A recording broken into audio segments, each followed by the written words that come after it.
Hey, how's it going? Listen, if you suffer from shoulder, elbow, or wrist pain when you play golf, or maybe you feel like you can't get into the right positions in your backswing or through transition, there's a good chance that it has to do with your shoulder mobility. So today I'm going to show you the shoulder mobility test for golfers that will directly correlate to the efficiency in your golf swing. I'm Chad Eline with ULaunch Performance, and this channel is all about improving your fitness to optimize your performance on the course or on the field. So if you're new to this channel, hit the subscribe button, and if you do find this video helpful, hit the thumbs up. It just helps me understand what kind of content you'd like to see. So the shoulder mobility test for golfers is called the 90-90 test. And what it does is it measures external rotation of your shoulder joint. Before we get to that, I really quickly want to show you how external rotation shows up in your golf swing.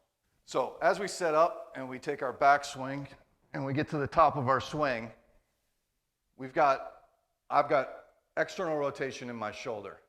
So this is external rotation. This would be internal rotation. This is also what you call a flying elbow. So the shaft's straight up. This is going to cause issues on the downswing. So external rotation, internal rotation. Now, golfers will have a varying degree of external rotation at the top of their swing, but it's important that we all get external rotation in the downswing in transition. So we need to drop this elbow, externally rotate in order to shallow out the club. If we don't, what happens is we'll pop into early extension, and this can also cause a lot of elbow and wrist injuries if we don't get externally rotated here. So let me show you real quick how this looks with the pros. So here's a shot of Rory McIlroy, Tiger Woods, and Matt Wolff. All of them at the very peak of their backswing. And as you can see, Rory and Tiger have similar external rotation there in their right arm.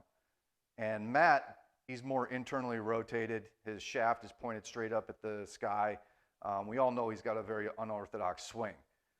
But what's important here is you'll see the transition as all of these guys come into shallow their club, that they all get into external rotation. That elbow's inside that shoulder, and especially in Tiger there, you can see his elbow is way inside his shoulder, and his wrist is actually outside of his elbow. So he gets really good external rotation there in his shoulder. But even Matt, who was internally rotated there at the top, he still gets down, gets his elbow down, and gets that shoulder into external rotation as he transitions into the ball. Now let's see how much external rotation you have. All right, so the first part of the test is to perform the external rotation in a standing upright position. So we're going to stand to the side here, stay tall.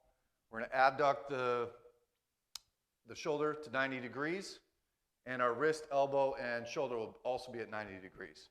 And all we're going to do here is simply just rotate from the shoulder. Externally rotate as far as you can.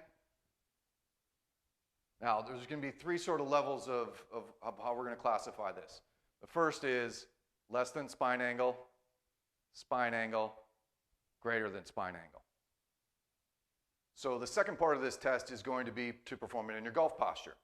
So all I want you to do is to get in your golf stance, pretend like you've got a 5-iron in your hand.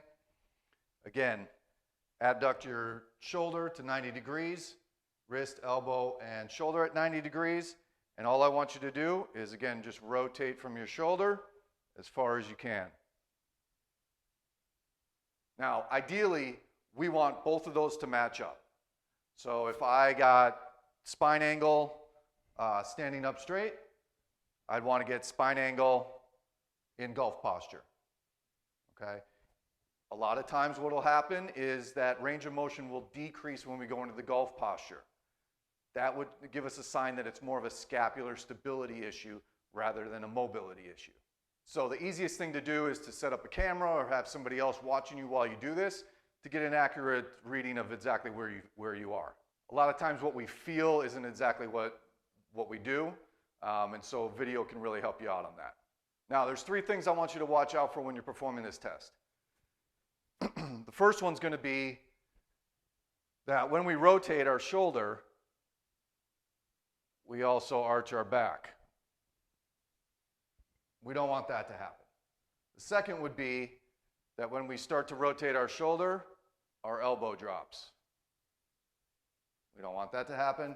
And the third thing is going to be, as we rotate our shoulder also rotates back.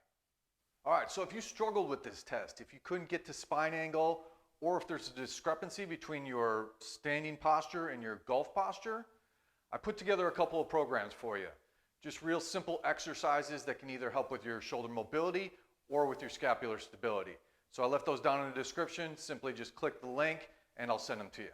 All right, so give that test a try. As always, let me know how you did. If you have any questions or concerns, just leave a comment down in the description and I'll get back to you.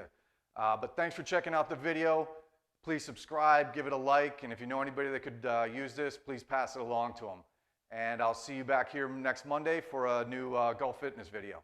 Take it easy.